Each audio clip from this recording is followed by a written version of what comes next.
Iran সংকট নিরসনে কোনো তৃতীয় পক্ষের মধ্যস্থতা বা সহায়তার প্রয়োজন নেই বলে সাফ জানিয়ে দিয়েছেন মার্কিন প্রেসিডেন্ট ডোনাল্ড ট্রাম্প। চীনের প্রেসিডেন্ট শি জিনপিং এর সঙ্গে গুরুত্বপূর্ণ বৈঠকের আগে হোয়াইট হাউসের সাংবাদিকদের সঙ্গে আলাপকালে ট্রাম্প বলেন, ইরান ইস্যুতে আমাদের কারো সাহায্যের প্রয়োজন নেই। আমরাই এই যুদ্ধে জিতব, শান্তিপূর্ণভাবে হোক বা অন্য কোনো উপায়ে। চলতি সপ্তাহে 3 দিনের রাষ্ট্রীয় সফরে চীন যাচ্ছেন ট্রাম্প। ওয়াশিংটন থেকে বেইজিং এর উদ্দেশ্যে রওনা হওয়ার সময়ও তিনি একই অবস্থান পুনর্ব্যক্ত করেন। তার দাবি, ইরানের সামরিক শক্তি কার্যত ধ্বংস হয়ে গেছে।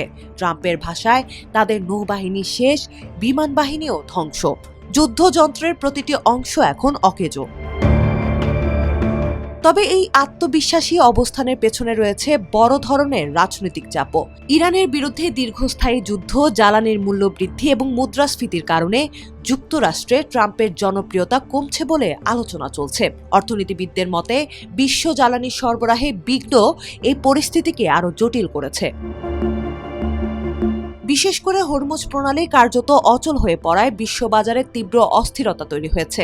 বিশ্বের মোট তেল সরবরাহের প্রায় 1/5 এই পথ দিয়ে পরিবাহিত হতো। বর্তমানে বহু তেলবাহী ট্যাঙ্কার আটকা পড়েছে, আর জ্বালানির দাম এমন পর্যায়ে পৌঁছেছে যা বৈশ্বিক অর্থনৈতিক প্রবৃদ্ধিকেও হুমকির মুখে ফেলতে পারে।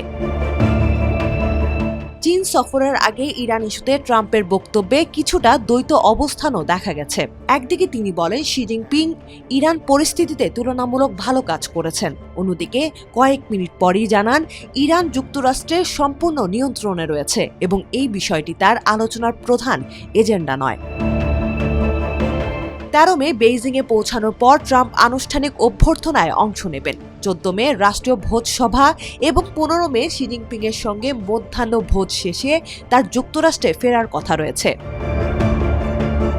2025 সালের অক্টোবরে দক্ষিণ কোরিয়ার বুসানে অনুষ্ঠিত এপেক সামিট 2025 এর পর এটিই হবে বিশ্বের 2 বৃহত্তম অর্থনীতির নেতাদের প্রথম মুখোমুখি বৈঠক। এটি প্রেসিডেন্ট হিসেবে ট্রাম্পের দ্বিতীয় চীন সফর এবং দ্বিতীয় মেয়াদ শুরু হওয়ার পর প্রথম বেইজিং সফর। বছরের শেষ দিকে শি জিনপিং এরও যুক্তরাষ্ট্র সফরের কথা রয়েছে।